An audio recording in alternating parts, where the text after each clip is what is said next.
Hello, I'm Jason Ford, News Editor of The Engineer, and welcome to this special webinar with Air Products, in which we'll be exploring some of the challenges presented by different types of welding fume. During this session, we'll cover the various options in terms of reducing fume generation, in particular via choice of welding gas, and also look at the various available control measures and how to select the most appropriate to help ensure compliance to HSE requirements. We're going to be hearing from Phil Tranter, European Product and Marketing Manager with Air Products, and Kevin Sherry, Principal Welding Application Specialist, UK and Ireland, also from Air Products. The presentation will last about 20 minutes or so, and during that time, you'll be able to submit questions by clicking on the question box below. We'll be working through as many of your questions as soon as possible. So without further ado, I'd like to hand over to Phil and Kevin.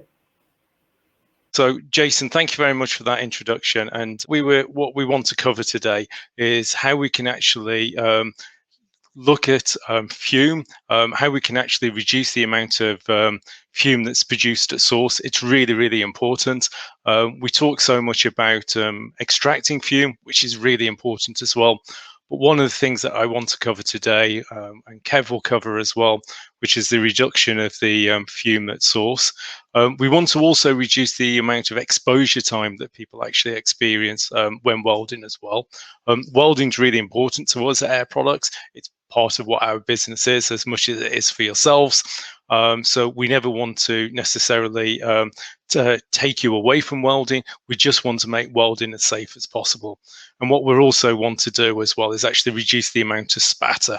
If we think about it, spatter is actually your welding wire that's actually been spattered from the weld. It's unproductive. It's a waste of material, and it also means that you're actually grinding away that material with post-work welding as well, which isn't very good. Which also has its own hazards as well as being costly. And while I talk about costs, it's really good to note that a lot of the things that we cover today, and I know a lot of people will be thinking, but you're from Air Products, you just want to sell us something that's more expensive, it's going to cost more.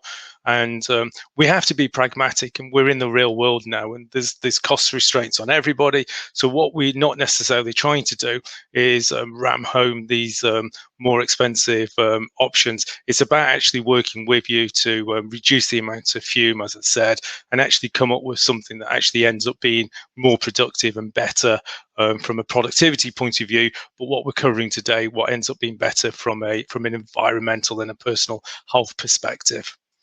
So I think it's only fitting that we actually start with what is fume. If we think about fume, we can probably split it into two categories. So first of all, there's particulate fume. It's a fancy word for metal oxides. So this is things like metals and flux that are vaporizing in and out of the weld pool. And then we have gaseous fume. So this is typically ozone. So this is where we get oxygen absorbed through the UV radiation within the weld area. So the diagram below is actually drawn to scale as well. It sort of gives you an idea of what we're actually looking at when we're talking about weld fume. I'll show you on another slide. Welding fume, dependent upon what it is, varies so much as well. But you can see where we've put in the scale of the human hair, dust like house mites and things that we get around the house, we can see, and then we can actually see how small welding fume is. As I said a moment ago, it really, really does vary, but it just helps to give some sort of perspective in terms of what we're actually looking at in terms of weld fume. I think one of the messages that we see is that quite often we'll go into an engineering workshop and you see that dust that's around, and in a way we think, well, if we can mitigate some of that, that's good. But what we really want to do is try and make sure that we actually reduce fume as much as possible, because the point that I want to get across is a lot of it really, really isn't visible. So if we actually put that on a little bit of a scale, it's very, very easy to look at this, and the first thing that I will do is actually point you to the scale at the bottom, because it is a log scale, so to say. So it's exponentially actually changing what we see. So I've put the hair back on there again, which we saw a moment ago. I always think cement dust seems really, really fine, but then when you start getting into the realms of welding fume, in essence, it's the same as cigarette smoke. Okay, it's but it has such a broad range, so we can actually see from 0.0001 microns going up to, it could be anything up to even 100 microns, a tenth of a millimeter, so to say. So in terms of what that dust is, so there's a, in terms of what that fume is, so there's a massive, massive range.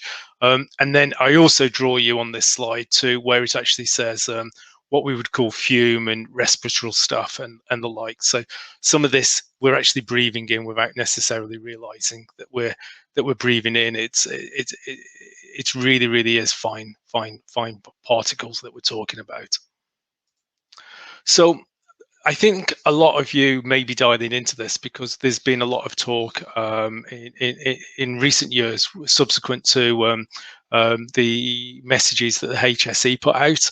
And I think this is why we're really pleased to do a seminar like this today, because this is a copy paste, and I give acknowledgement to the HSE in terms of this taken from their website.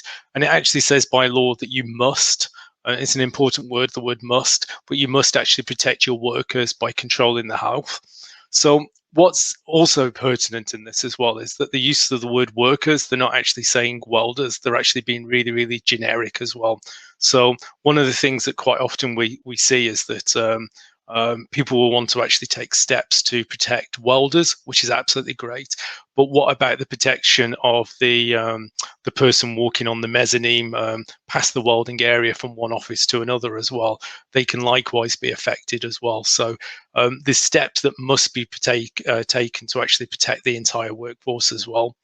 And this is actually statute at the end of the day. This is actually, as many of you know, under the Health and Safety at Work Act or the COSH regulations, is something that can actually be enforced. It's not guidelines. It's not a recommendation. This is actually something that must be done. So I remember when I saw this at the time, it was like, how does this affect us from a gas perspective? And what steps can we take to actually support that? And that's why doing a seminar like this is where we realize that we're part of the welding industry as much as yourselves as welding engineers or people who weld are equally affected as well. So the question has to be asked is, how can we actually control the risks? So if I go back to the HSE's website, and there's some very good information that's on there as well, is that what the HSE actually did is actually said you can control some of the risks from welding fume, and they actually detailed these 6 different bullet points. And as I said, a big part of our business is obviously gases for welding, and it's really important, and we spend a lot of time with welders. So what we're not doing is going around to people suggesting that everything should be made out of wood. Okay, and what we realize is that obviously you can't make a cement mixer or a wheelbarrow easily out of wood. So we realize that there's always going to be that need for welding. Welding is an integral part of what engineering is all about. So there isn't always that alternative out there. So it's important that we make the steps to actually realize what we can do. So the second bullet point is probably where we then come in, because what this is actually saying is that we need to weld in a way that produces less fume. And that's what the webinar is going to touch on in a moment, because there's a lot of things that we can support you in terms of producing less fume. I think where a lot of people actually come in is where we talk about local exhaust ventilation, or there's other types of systems that are out there, but primarily around LEV. And I think that's a great form of fume control. It's needed. I would advocate, obviously, that everybody has to have that system in place. But as I said, what we'll do in a moment is actually talking about how we can actually go one step before that in that hierarchy and actually look at how we can actually produce less fume. So if we actually look at some of the problems as well that we get from fume as well, in low concentrations, potentially there's issues with asthma and respiratory irritation. And then in higher concentrations, there's issues with the metal fume, fever going up to, as sad as it seems, to things such as lung cancer. So I think, as to use a cliche term, we're all stakeholders in this, and it's important that we all take steps to do this. This isn't just the HSE saying you must do something because they're wanting to flex their muscle. This is something that they're actually stating must be done because, as sad as it seems, these are the causes that can happen. But it's very important to shadow that by saying that, as we know, welding is very, very important, and when we take measures and steps accordingly, it actually means that something that we can actually reduce those risks, and that's what we all have a responsibility towards working to. So, going back to that HSE's notes a moment ago, where they actually had those 6 bullet points, in essence, what they're actually doing is coming up with what's called this hierarchy of controls. Step number 1, try and eliminate. Hey, I'm sure we all try and find better ways of being more productive within engineering companies, and it's not my place to actually suggest those alternatives. I'm sure you've looked at those anyway. But when it comes to things like reduce and substitution, that's where we have a role. Isolate and engineering controls. So this is where we'll be introducing things such as LEV, the control administratively, and then things like the personal respiratory equipment, for example. So if we actually apply onto this hierarchy of controls, a quick note, what I'm actually going to say is that the most effective is elimination. We're not going to stand up in a seminar today and say that we need to eliminate welding, certainly not. And what you'll see in the next few slides is that we actually develop this a little bit further, and we'll actually move into the green zone, the second point down. What is important to say as well is that the further down you go in this hierarchy, the least effective that the control mechanism is. So what we should always be doing when we look at a process, and this doesn't just apply to welding, it applies to anything, is that we should be starting at the what can we do that's better before we start looking at the last measure. Okay. So let me just overlay on top of this some points that I actually took from the an organization called Breathe Freely, and they actually did the hard work for us on this slide, where they actually identified some points from a welding perspective that they actually saw were things that we could actually marry up with these 5 different things from this hierarchy of control. And I'll just spend a moment just walking through these. So ensuring that the coatings are eliminated before welding. So for example, that's actually having a nice bright weld, for example, is beneficial. I don't need to state the obvious one, but we try not to weld galvanized material as much as possible. Using welding techniques that produce less fumes. So where we can, we should. If we can use dip transfer instead of spray transfer when welding, that's a good example of a reduce and substitution. Isolate and engineering controls. So this is where you would have push-pull systems or LEV systems in place. Now, it is important at this point that I say that just because we're using the reduce and substitute, that doesn't mean that we need to eliminate the need of LEV, for example. Okay, so just because we may be able to introduce a welding technique that produces less fume, what we want to still do is actually endorse that LEV is still used. If we then expand a little bit in that yellow area where we're using fume extraction, local exhaust ventilation, for example, it's no good having that in place if the user isn't trained. I'm sure many of you know the rule of thumb being the diameter of the fume extraction hood is the diameter of the fume extraction hood would actually be the distance from the weld that it should be. Beyond that, it's very much seen as being ineffective. And then beyond that is moving into things like RPE, which I mentioned a moment ago. So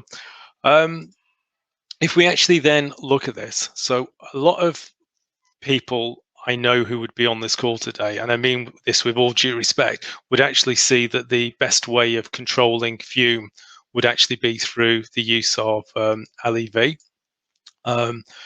It's seen as the solution, and it's something that I certainly don't want to take away as a message saying that that's not required. It certainly is, and in this photograph we can see how LEV has been used. But what I want to actually do is move up that hierarchy a little bit and actually introduce to you how we can actually use wild process gases or shielding gases to actually reduce and control some of the risks associated with welding. Which is what we're doing here. So the using of these different gases is very much what we want to do. And by selecting the optimum wild process gas, what's important is that we actually want to reduce the quantity of fume. Okay, and I think it's important that I advise you all, there's no process where we can actually eliminate fume, right? We know that, okay? But if we can actually reduce the quantity of fume, then that's obviously one of our objectives. What we also want to do is reduce the frequency of exposure. So if we can actually reduce the exposure frequency from 1 minute down to 45 seconds, for example, then you've obviously reduced that amount of exposure time. And then what we also want to do is actually reduce the hazardous contaminants. And I know there's a lot of legislation around different filler wires that have come in as well, but the same applies when it comes to some of the gases, that we can actually look at what we can do around that.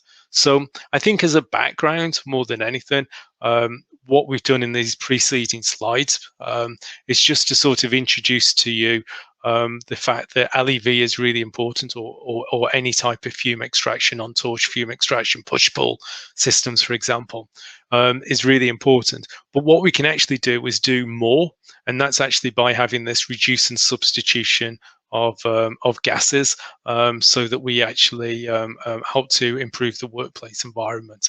So what I'd like to do now is hand over to Kev Sherry, to actually talk through a couple of scenarios and to walk through some examples. So thank you.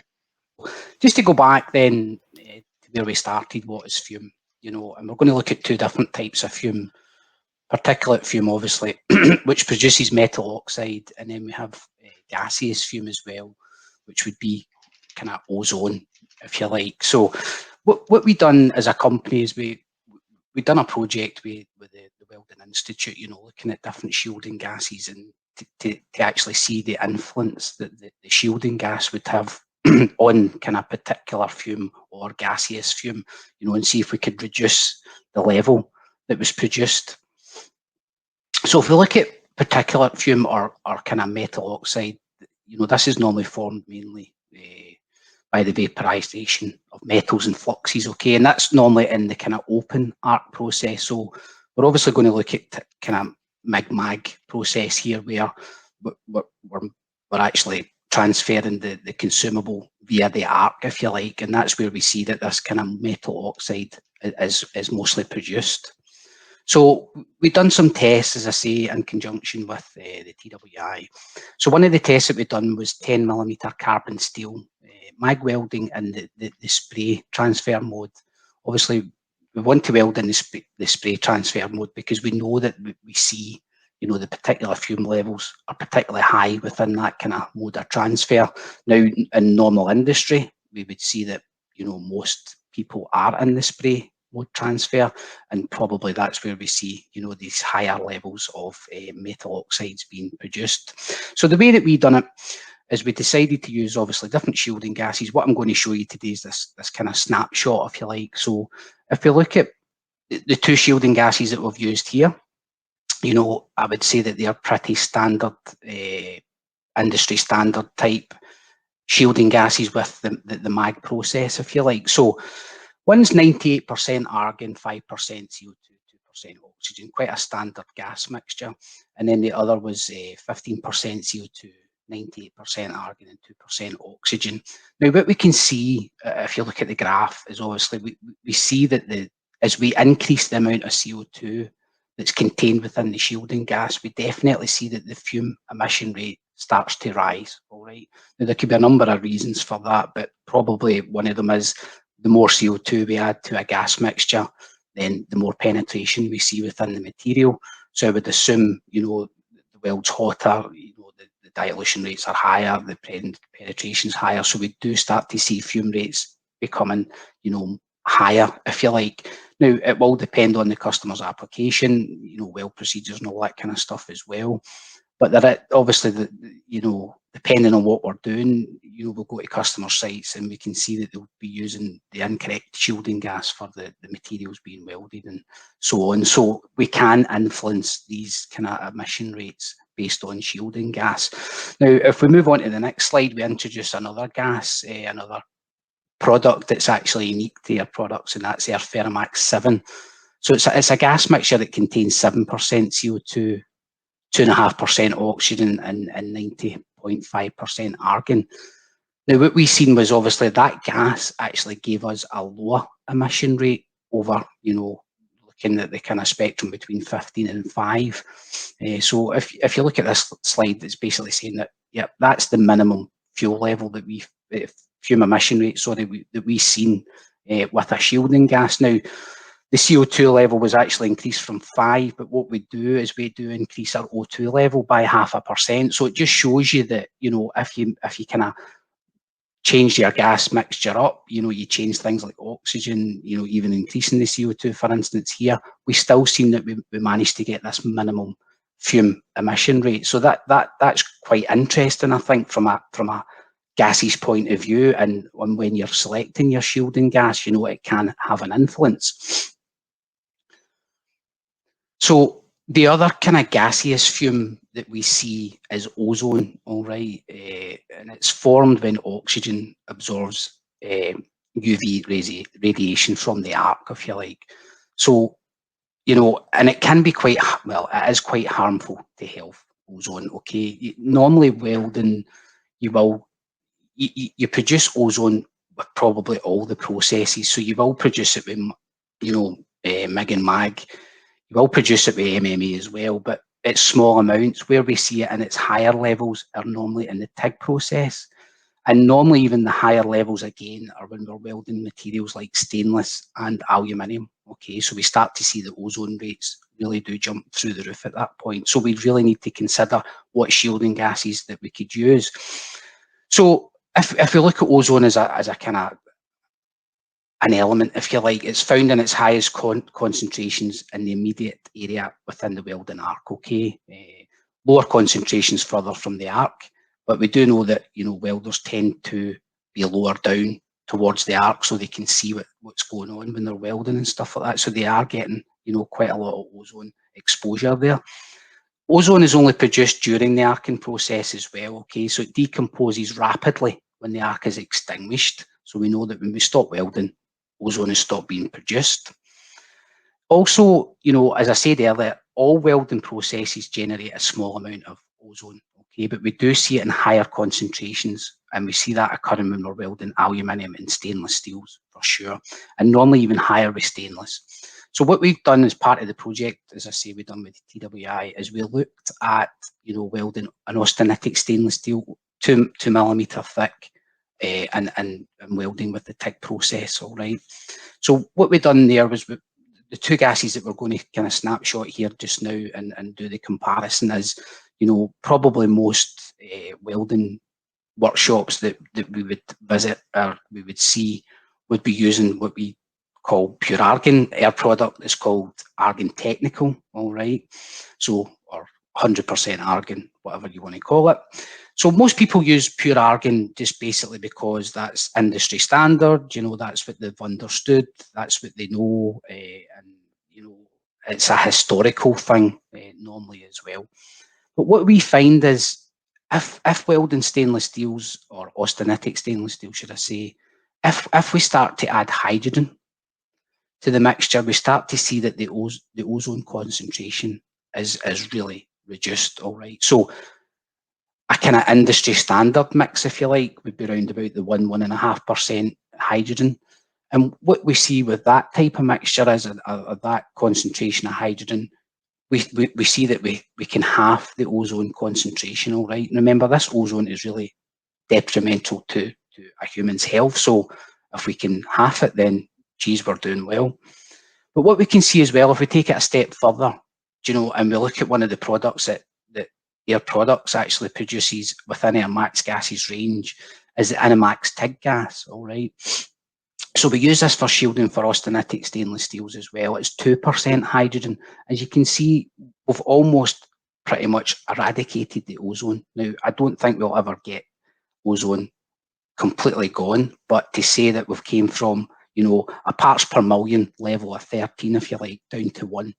I mean, that's a massive reduction, and it's a massive, you know, reduction in exposure level that your operators, your welders are actually, you know, having to deal with in a day-to-day welding life, if you like. So it's a magnificent thing just to add 2% hydrogen and have all that kind of benefits, if you like. So, and also within that product, you know, Minimax TIG, I'm going to show you a video just after this slide that will give you a better insight to the product as well.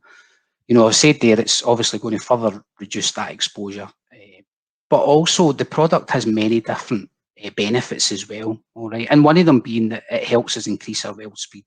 So we help our production levels as well. Faster we weld, the less exposure times that we see as well there.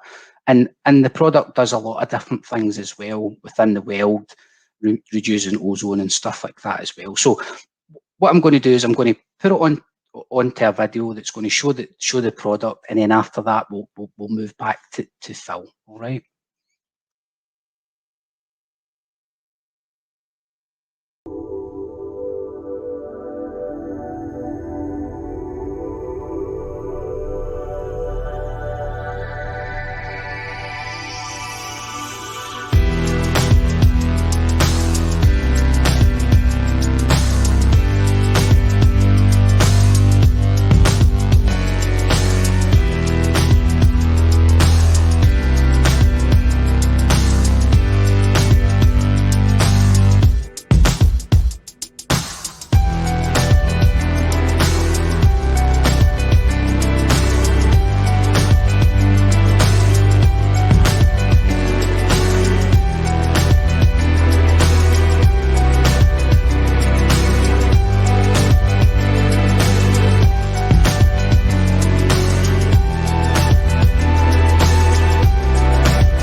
Okay, so Kevin, could someone just give me the thumbs up if you don't mind, just to know the sound is working?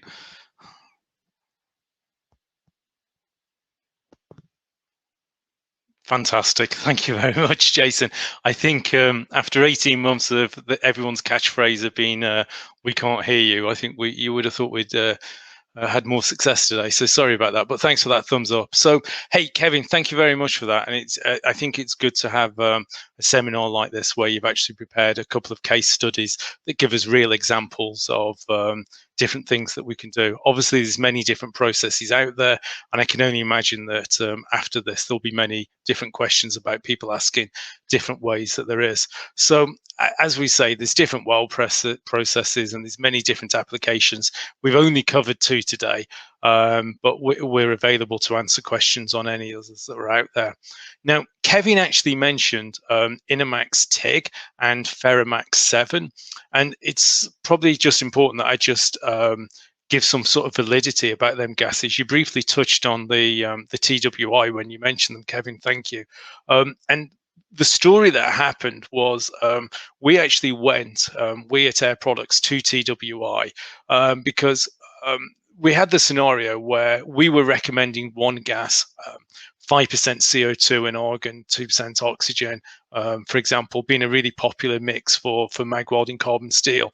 And in one geography, we would say that's the best gas. And then in another geography, we would actually be saying that a different mix was best. And if you think about it as a multinational company, it's quite contradictory that in one country we can say that one gas is the best, and in another country we say that another is the best. So we actually went to TWI and we said, without any prejudice, without knowing what gases we do, what we want you to do is identify what is the best gas for TIG welding and MIG welding, for carbon steel, aluminium and its alloys, and for carbon steel, aluminium and stainless steel.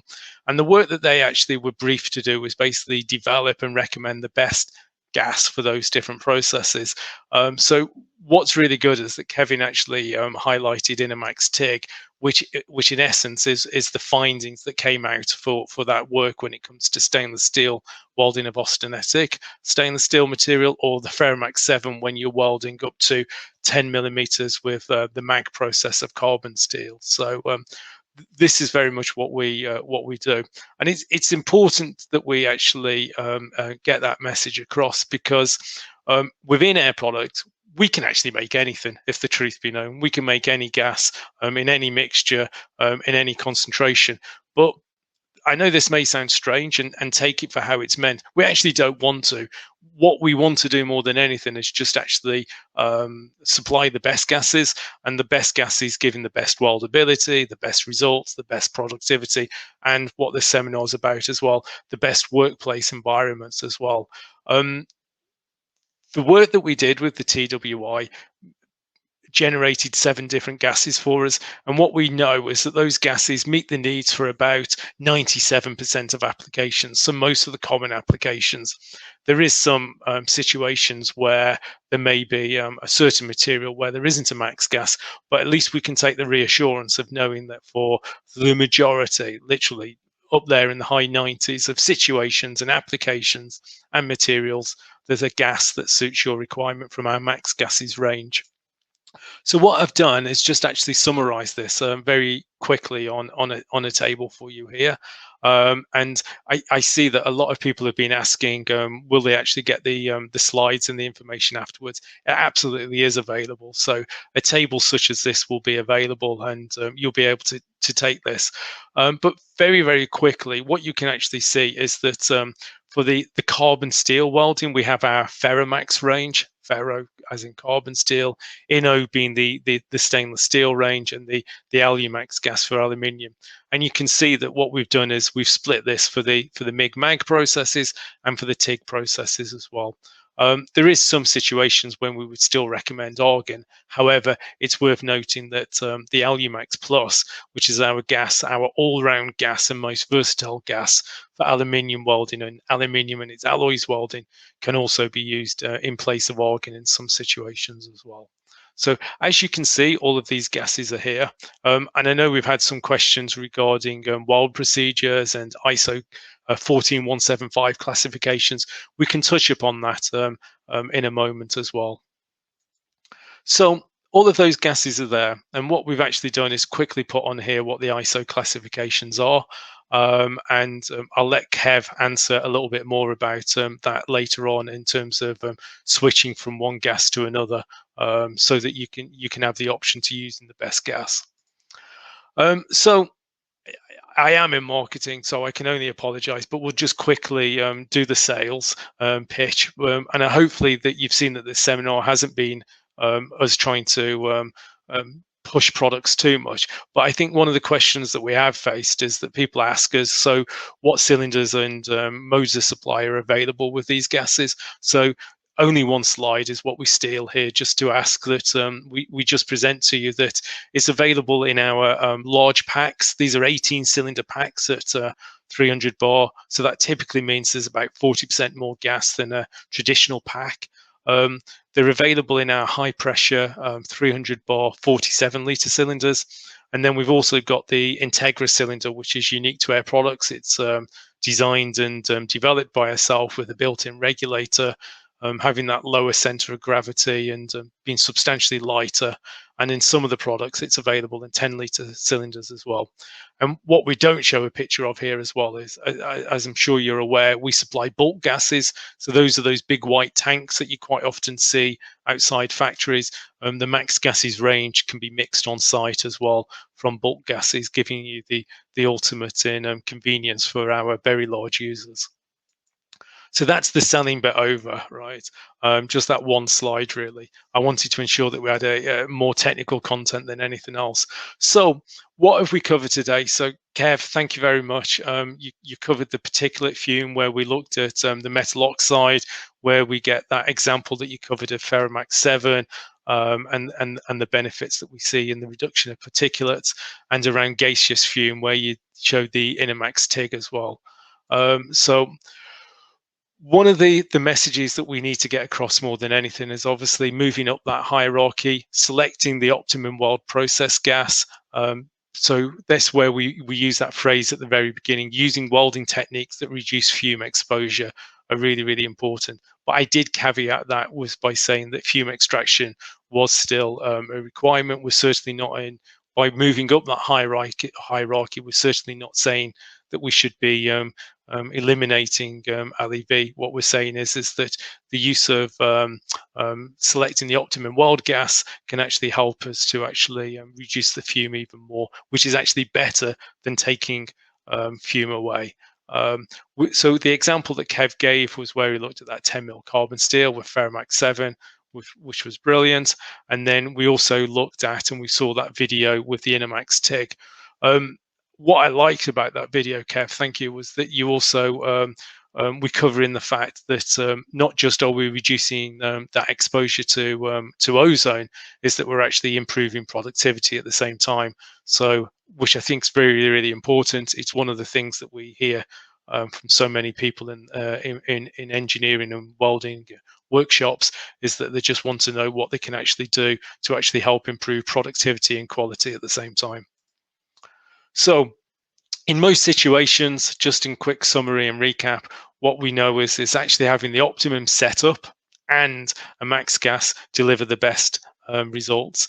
Kev's one of our field-based application specialists covering the UK and Ireland, and actually works with many of our customers and prospective customers to actually introduce them to these well processed gases that we've spoken about today.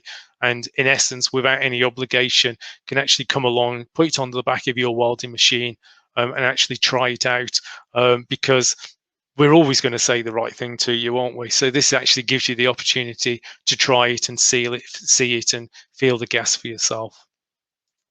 So just as a little bit of fun as well, what we've done, we've teamed up with engineering. We've actually got a little bit of an exclusive today. We've covered all the serious stuff, and it's nice to invite you all to have a little bit of a freebie as well. So what we've actually done is produced the light top trumps, and these little cards actually detail all the different gases that we do. So they detail the standard gases as well as those 7 different max gases that we spoke about. And what we've actually done on these cards is actually giving you some information regarding what they do technically, but there's also gives you a score regarding the workplace environment. So you can see there, for example, Inimax TIG, it gives it a 12 out of 12. So hey, we've all had a hard year or so, and I think just to have a little bit of fun and to have a freebie and have a game of Top Trumps welding cards is something that we invite you to do anyway. So they're available to you all. But on a practical note, what they do allow you to do is grab a card such as Argon and Inimax TIG. They both say stainless steel TIG welding, and what you can actually do is see what that does for the speed of weld, what it does for the weld finish, how ease of use it is, and what the workplace environment is. We've actually put scores next to them as well. So although it's a nice bit of fun to have a pack of cards and play Top Trumps, on a practical note, it does actually help you to compare two gases next to each other. So I'd certainly encourage you to apply for some of them. And that, I think, summarizes the presentation, the webinar today. I can only apologize for some of the technical problems that we've had, and I thank you for your patience. Hopefully we've made up for that in the content. And I think now I hand over back to Jason, don't I? Thank you. Thank you very much to both of you. We are now open to questions. We've had several in, actually. So we've had a question from Tim. And he's saying, I'm guessing that changing the gas mixture would mean revising weld procedures, retesting. Yep. So it's a good question, in fact, and it comes up probably daily, when customers and prospects are looking to change gases and do different things with welding. But I think if you review, I think it's 15614, and if you review the weld procedure standards, I think it does allow some movement with shielding gases, all right, and it depends on the process. So I think within the kind of mag process, if you like, you can increase your CO2 level by up to 20% before you have to reprocedure, and I think the same would apply to kind of inert gases as well. If you're adding in helium to argon, I don't remember the levels completely, but there is some wiggle room there. But if we were changing, to a completely different product, yeah, you probably would need to look at reprocedure. And also, I think as well, if you do change the shielding gas, I don't know if you need to run a full suite of non-destructive tests, or you can perhaps get away with putting in extra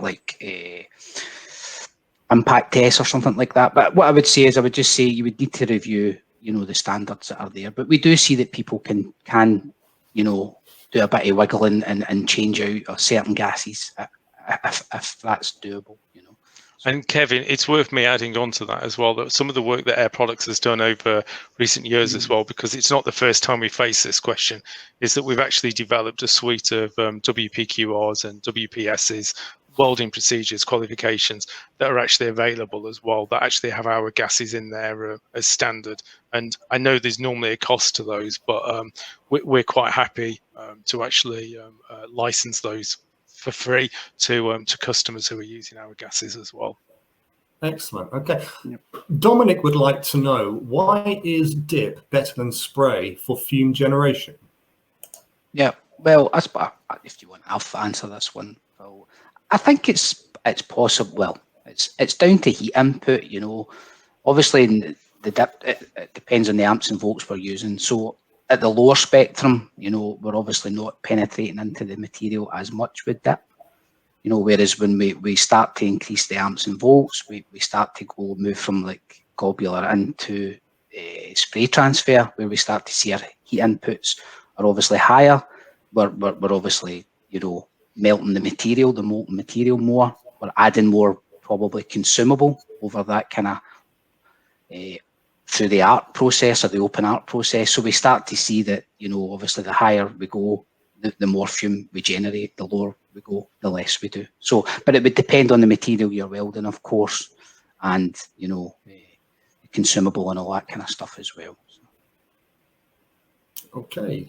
So we've had another one here. It's asking, can TIG gas also be used for MIG welding mild steel? Can TIG gas, so when we're talking about a TIG gas, I suppose we could be talking about a number of type of gases. So it's quite the answer is no. All right, if we're welding mild steel, normally we would be moving from the MIG process to the MAG process because we need CO2 to kind of, that's the way that we structure the shielding gas. So we control the wire droplet, if you like, from the consumable through the open arc. So we always would need to add CO2 to the gas mixture. So using a TIG gas, or which could be argon, or it could be argon helium, for instance, or argon, on its own would not be suitable for. It would be mag welding a mild steel. Okay. Okay. So David Smith would like to ask, does Inomax show the same ozone reduction results for Ali? Well, so when we talk about the Inomax product, we spoke about it in the presentation that we were welding an austenitic stainless steel, so a 300 series stainless steels. Okay, that product is developed for that material only. If we added hydrogen to a shielding gas and we used it to, weld aluminium, for instance, we would cause ourselves some issues, within the material, which would be, it could be porosity in aluminium, it could be cracking in, mild steel and stuff like that. So the answer is no to that one. The answer is no. And just to build on that, Kevin, I think that the question that almost is being asked is where a lot of people obviously use pure argon almost as a universal gas for TIG welding, so to say. And I think we have to be open here, is that we're actually saying that aluminium is great as a universal gas for TIG welding. Mild steel, carbon steel, stainless steel, and aluminium. But when it comes to the best gas, this is where something that isn't universal, such as argon, isn't the best gas, right? So argon is the best gas at being universal, but it's not actually the best gas when it comes to productivity, or when it comes to ease of use, or when it comes to emissions and the likes. And that's where we would recommend, as Kevin said, like Alumax Plus for aluminium welding, or Inomax TIG for TIG welding when it comes to stainless steel. So universal pure argon isn't what we would be recommending if we want to actually take the steps to reduce ozone and particulates. Okay, we have a question here. I think this goes back to the HSE elements of your presentation, and it's Tiernan, and who asks, what are the Irish regulations? Are they different from the UK? So straightforward answer to the question is yes, they are different. So in Ireland, they're obviously covered by the safety, health, and welfare regulations. I think I've said those in the right order. Actually, I'm sure it's the Safety, Health, and Welfare Work Act of. Someone's going to put me on the spot here. 2005, I think it is. So they're obviously slightly different from the Health and Safety at Work Act. Okay, I've got to be careful that I don't offend one organisation regarding the other.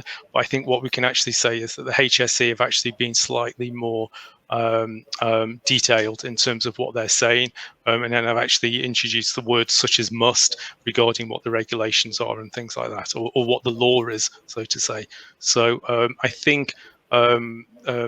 Trying to be as tactful on this as much as possible is that the HSE have gone slightly further, but what we actually see is that a lot of the regulations and norms actually get carried over, so to say.